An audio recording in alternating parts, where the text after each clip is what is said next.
The Scripture Forge Community Checking app enables you to get scripture drafts in front of native speakers and collect feedback on translation accuracy and naturalness. The Community Checking app can import text from paratext, facilitate the checking process online, and then export that feedback back into paratext. You create the checking questions and then invite members via email to give feedback.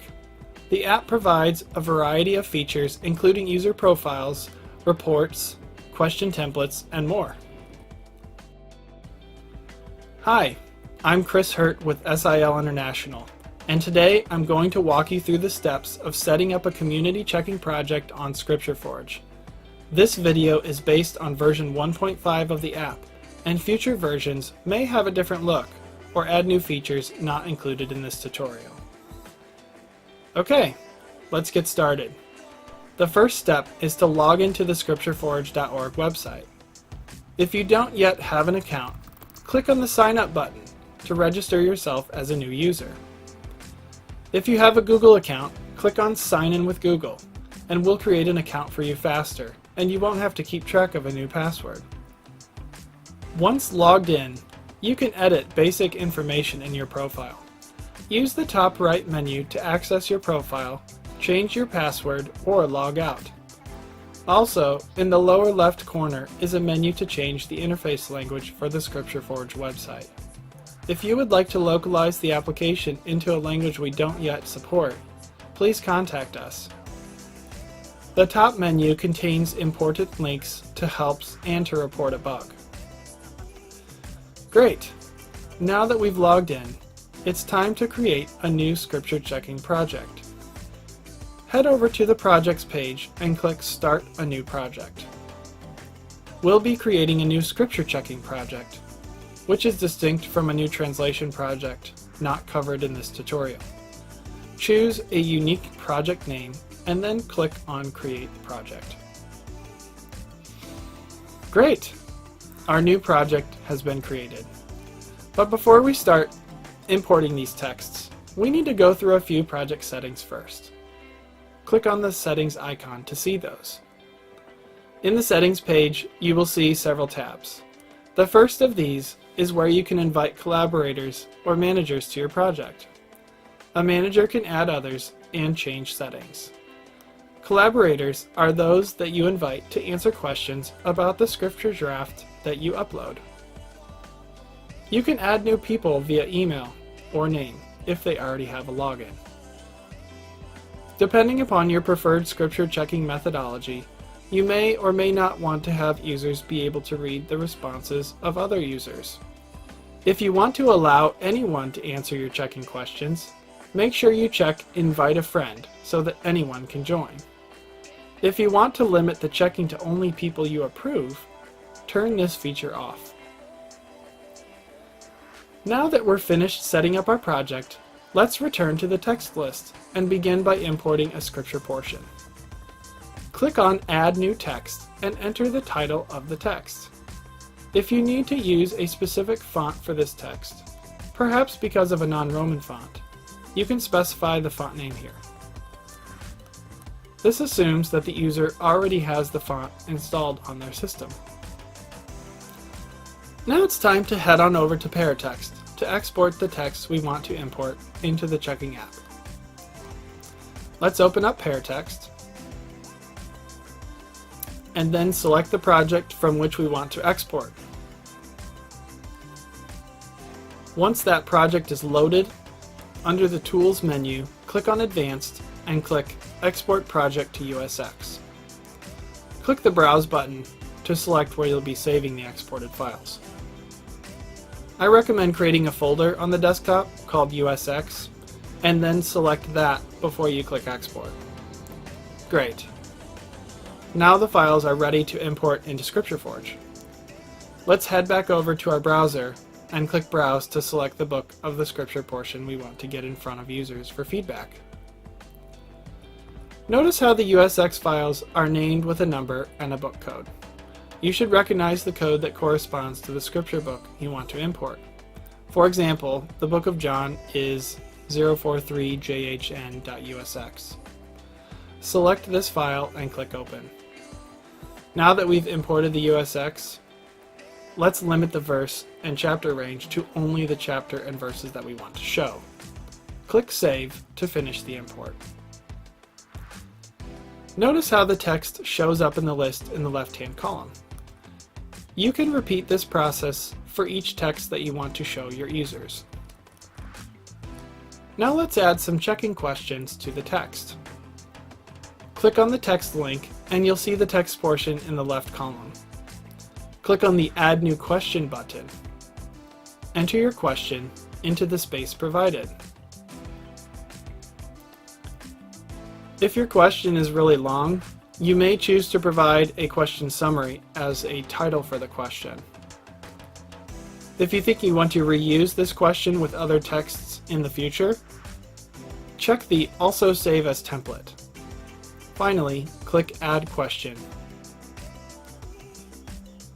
We're going to go ahead and repeat this process by adding a few more questions to the list. Fantastic! Now we're on our way. Because I've got several chapters ready to check, I'm going to back up and add another text for checking. I can use the breadcrumb links to back up through the app to the project dashboard.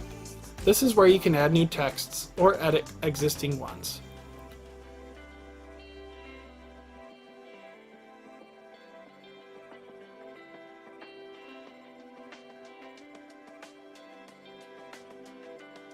Okay, I've got 2 texts now.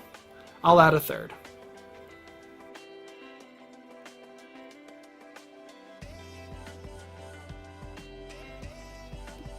Okay, now I've got 3 texts in my list.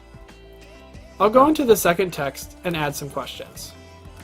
As I add questions to this text, I will also make them template questions, making it easier to add the third text.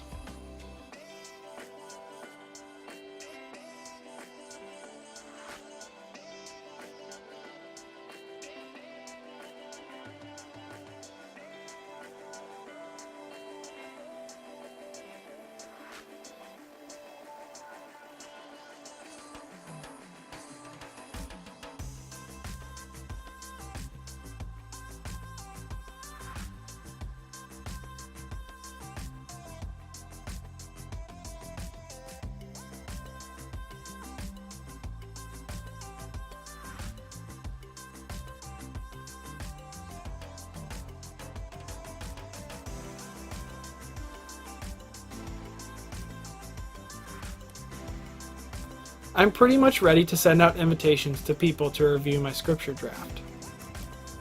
But wait! Maybe I should add some audio to the text so that people can hear the translation as well? To do this, click on the Settings button. Click on the Audio File tab and browse to the audio file of the translation.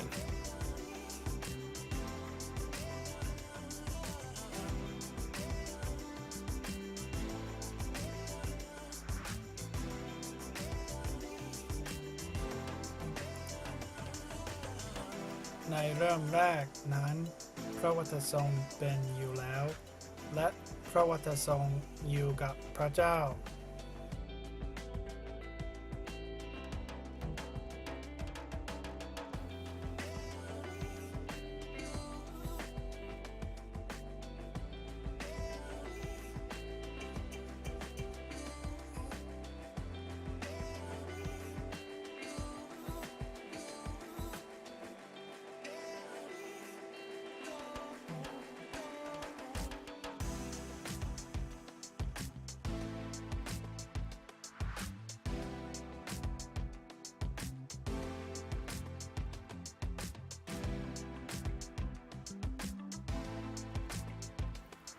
Perfect.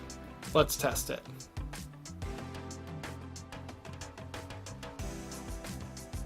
ในเริ่มแรกนั้นพระวจนะทรงเป็นอยู่แล้วและพระวจนะทรงอยู่กับพระเจ้า Our checking project is now set up and we're ready to invite other users. The easiest way to invite others is via email, using the Invite a Friend button. If you've chosen not to have the Invite a Friend button visible, You can still invite people under the Members tab of the project settings in here. Some projects may choose to only invite specific people to give feedback. To limit feedback to only those whom you choose, turn off the Invite a Friend button in the project settings area. Let's go ahead and invite our first 2 people to review this text and answer questions. I'll just type their email into the Invite a Friend box and click Invite. Let's now take a few minutes to see what the invite looks like and what it looks like to be a collaborator in ScriptureForge. I'll jump over to the collaborator's email, open the email invite link, and then click on the join link in the email.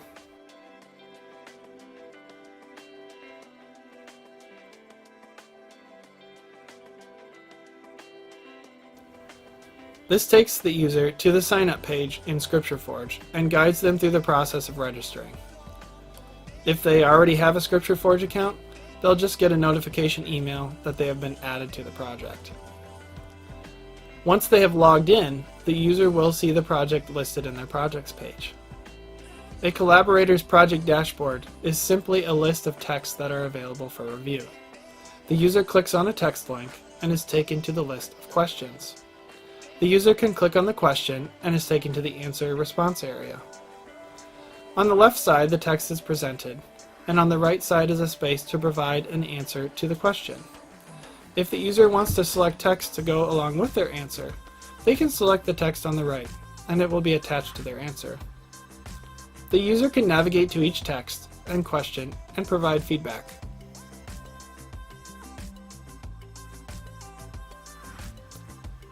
The ScriptureForge checking app feedback system is designed to handle many collaborators on a project. Let's jump over to a second collaborator and see how 2 collaborators might interact with each other. If the project is configured to allow other users to see each other's responses, then the second collaborator will see the feedback of the others in the response area.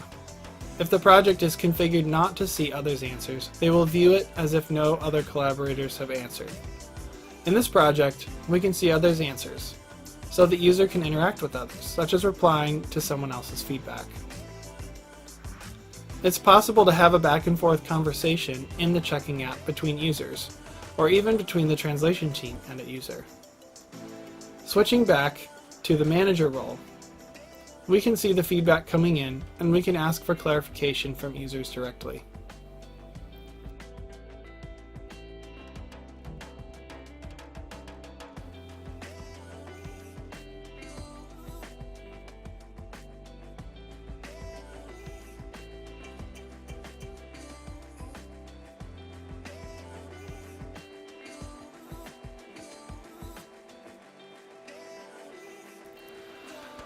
When a manager decides it is time to close a question, the question can be marked as closed, but still visible.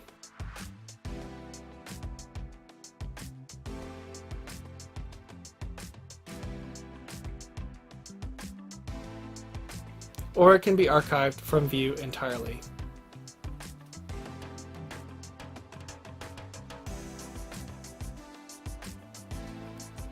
Also, when a text is no longer needed to be seen by users, the text can be archived and hidden from view. Both questions and text can be republished if they were accidentally archived from view or additional feedback is required.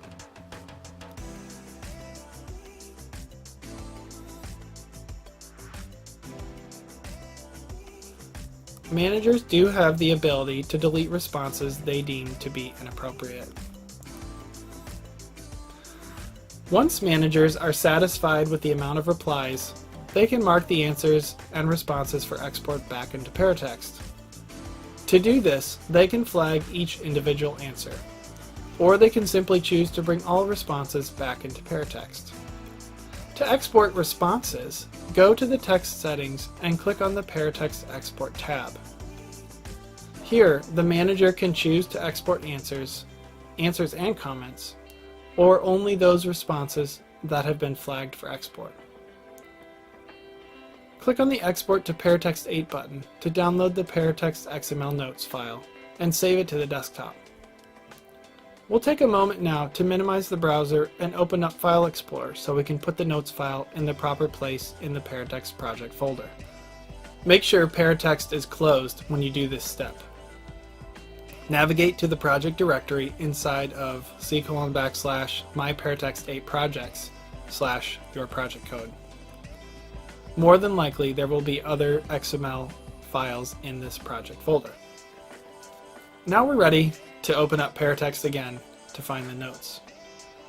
The notes will show up at the beginning of the first chapter of the text that was reviewed. At this time, the comments do not show up attached to individual verses that they may have referenced. They can be manually moved to the proper context within the paratext program. After you have run several scripture checking campaigns, you may be interested in generating some reports about the users who engaged with your project. You can run reports in the Project Settings section, Reports tab. These reports provide simple usage metrics and can be copy-pasted into a spreadsheet for further processing. As I said earlier, if you'd like to help us localize the UI for ScriptureForge, please contact us. Looking to the future, the ScriptureForge development team is hard at work on version 2 of the Scripture Checking app. Version 2 will be released with paratext send and receive functionality later in 2019. This will eliminate the need to manually import and export texts and notes. A future version of the Scripture Checking app will also be released with offline capabilities. There are other features of the checking app that were not mentioned in this tutorial. If you have questions, please ask them on our community site. Thanks for watching this tutorial, and I sincerely hope that you and your translation team find this tool useful as you engage a wider audience through online community scripture checking.